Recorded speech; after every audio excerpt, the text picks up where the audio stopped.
Tonight, 24 hours after ABC pulled Jimmy Kimmel's show, the new developments just in.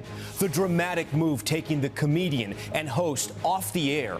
It comes after monologues about Charlie Kirk and the president. Late-night legend David Letterman calling the suspension, quote, ridiculous. President Trump trashing Kimmel and suggesting broadcasters who criticize him should have their licenses taken away, and why the head of the FCC is saying this may not be the last shoe to drop. Also breaking tonight, new details on that ambush in Pennsylvania that left several police officers dead.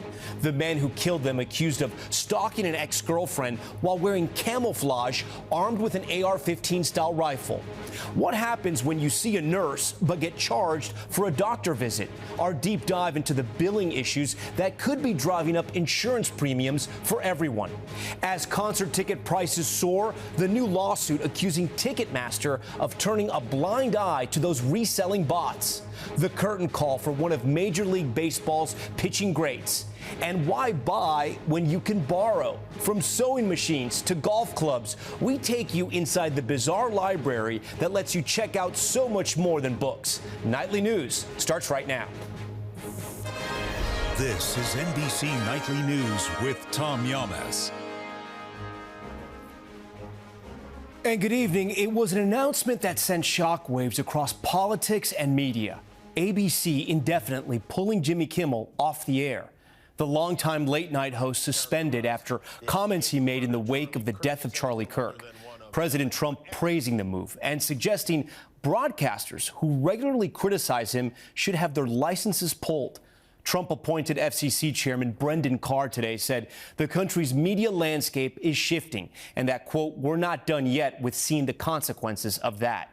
But the condemnations have been equally swift.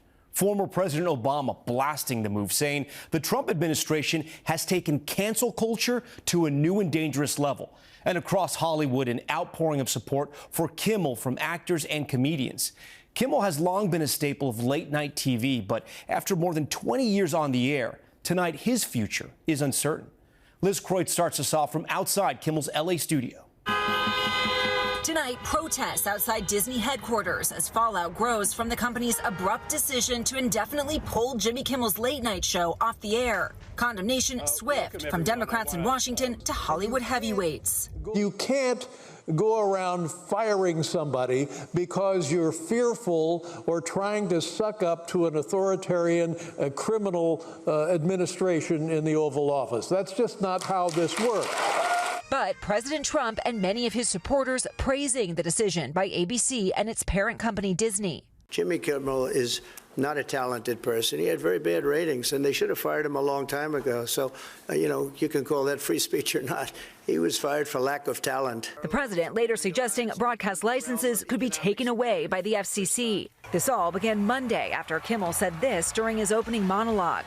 The MAGA gang desperately trying to characterize this kid who murdered Charlie Kirk as anything other than one of them and doing everything they can to score political points from it. After criticism from conservatives, Brendan Carr, the chairman of the FCC, threatened action against the network. Disney needs to see some change here. Hours later, Nexstar, which owns more than 200 local TV stations nationwide and is currently seeking FCC approval for a merger, announced it would stop airing Kimmel on all of its ABC affiliates. Soon after, ABC said it was suspending the show. Now, Sinclair, another major television group, saying they won't air Kimmel's show again unless he offers a direct apology to Kirk's family and donates to Turning Point USA. The issue that arose here where lots and lots of people were upset was not a joke. It was not, making fun or pillaring me or the administration or the president. It was appearing to directly mislead the American public about a significant fact. But Ana Gomez, the lone Democrat on the FCC panel, says the government is suppressing free speech. This administration has weaponized the licensing power of the FCC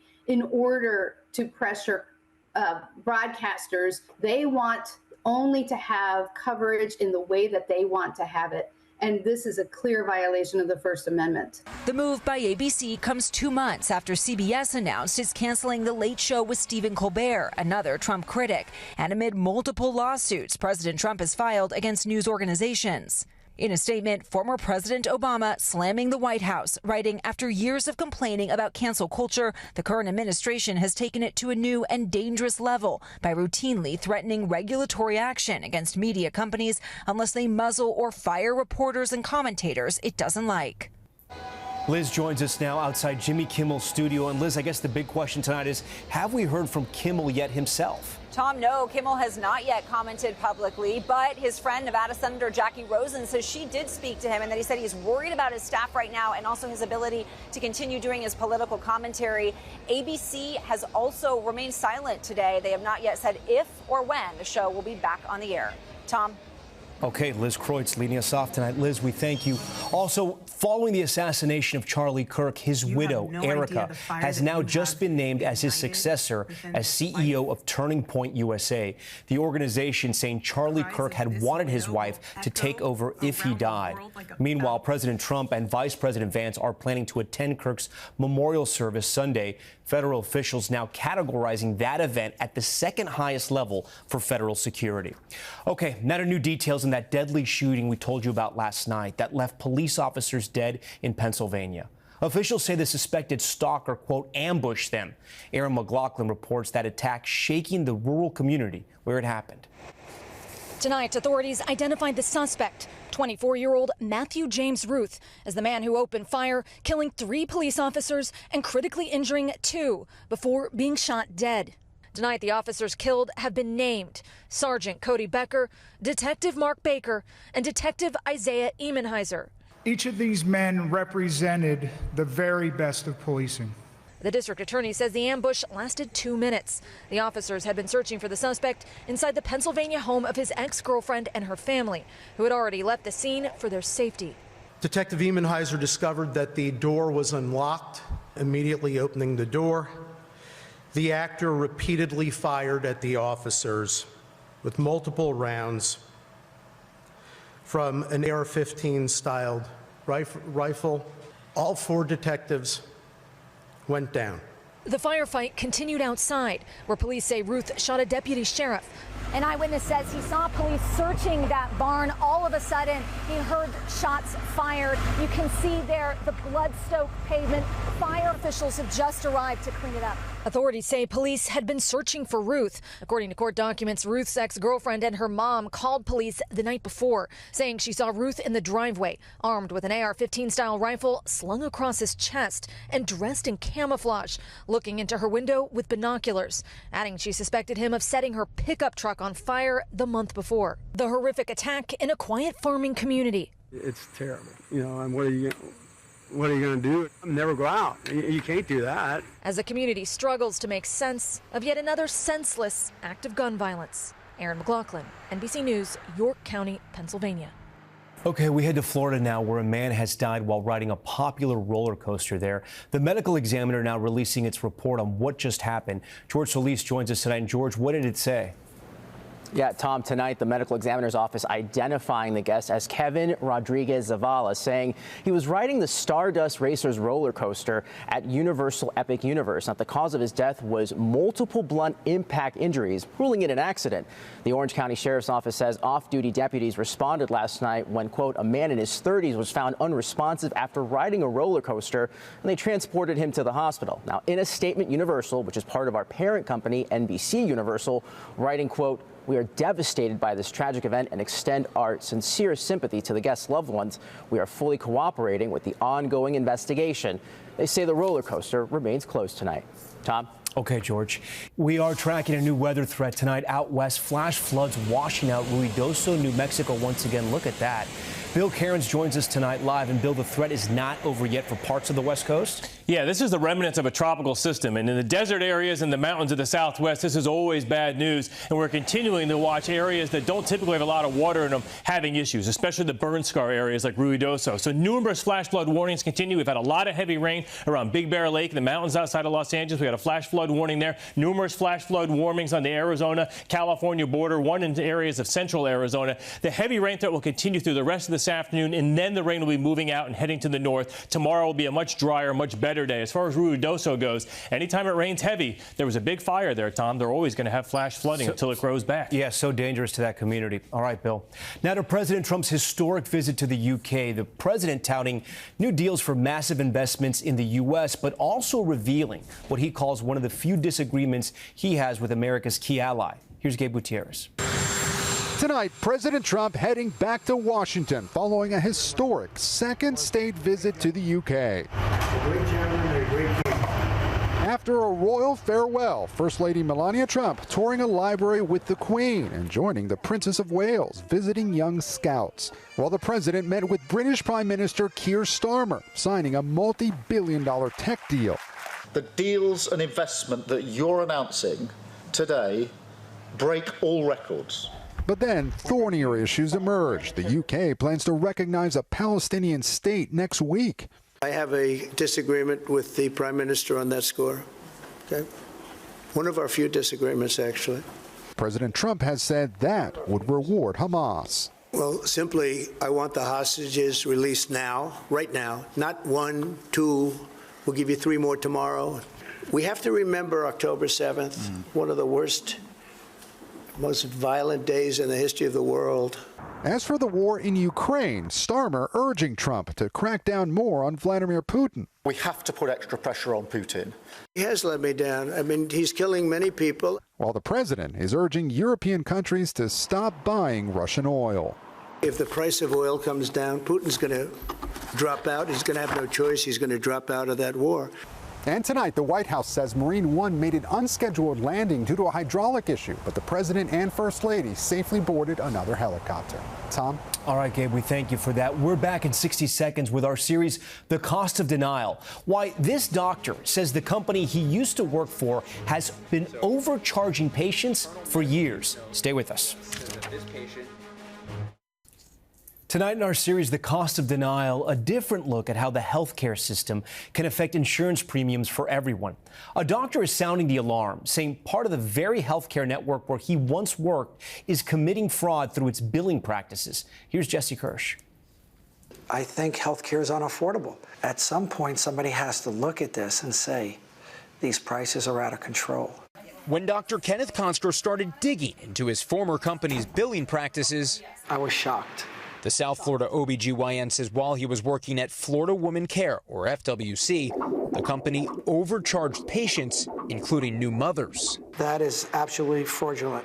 Consker is accusing the company of a type of fraudulent billing practice called upcoding. Upcoding is when you're going to try to get a higher reimbursement for a service that was not rendered for that level. Consker co-founded and later sold FWC. It's now part of Unified Women's Healthcare, a network touting it's proudly responsible for nearly 1 in 21 births in the United States.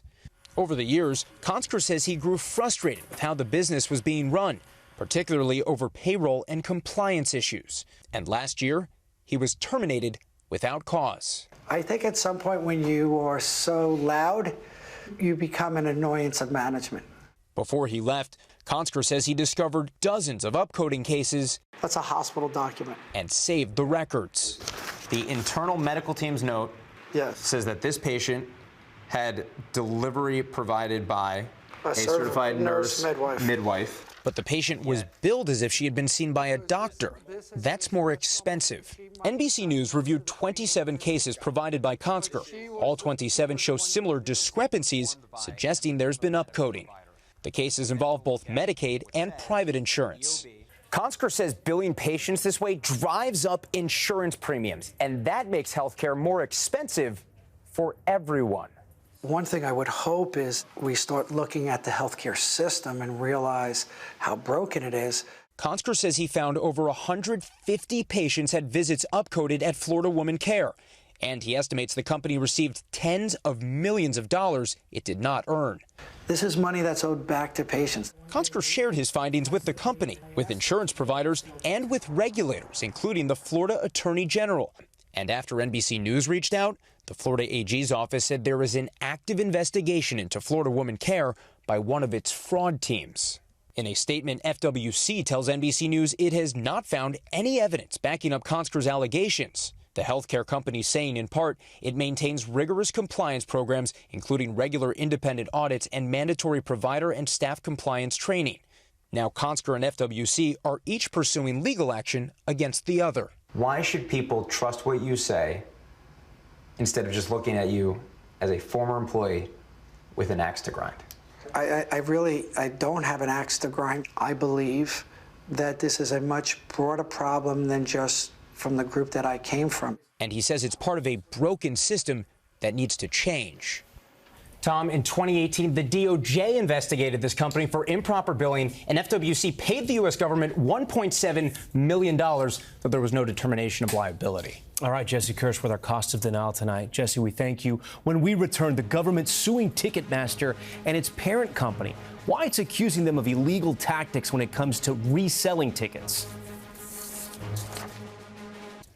We are back now with big news for concert goers. Ticketmaster and its parent company, Live Nation, are being sued by the FTC, accused of illegal practices that allegedly resulted in customers paying significantly more than the face value of a ticket.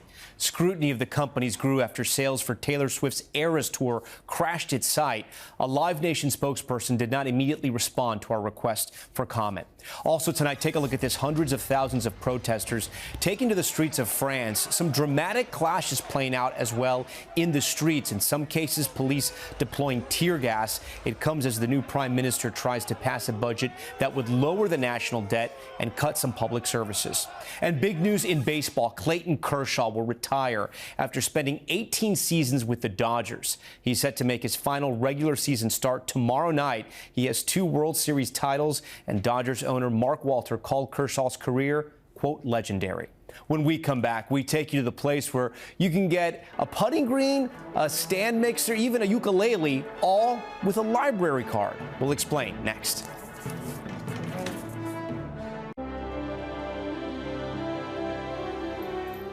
Finally tonight, there's good news about an unusual library we came across in Maine. Books, yes, but you can get oh so much more. Rahema Ellis has this story. From the minute the doors open, people are streaming into the Curtis Memorial Library in Brunswick, Maine. They come to check out games, puzzles, and of course, books. But check out what else is here. Do you have a mini golf set? Yep.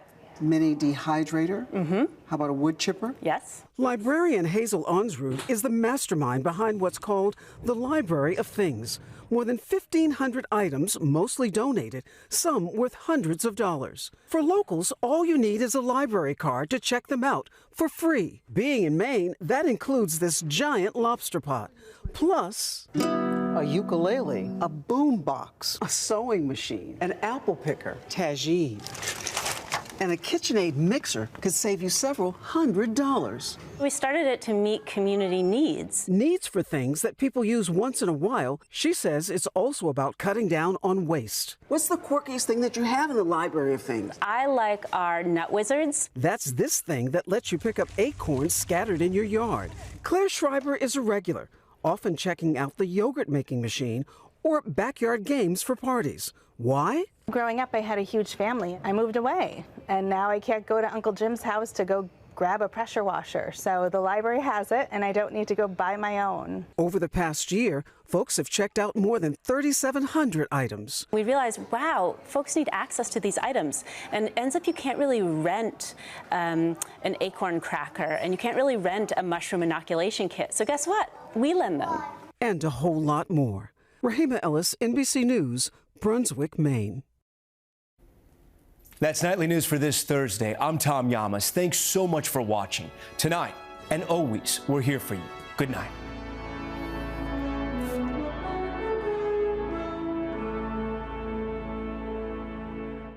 We thank you for watching, and remember, stay updated on breaking news and top stories on the NBC News app or watch live on our YouTube channel.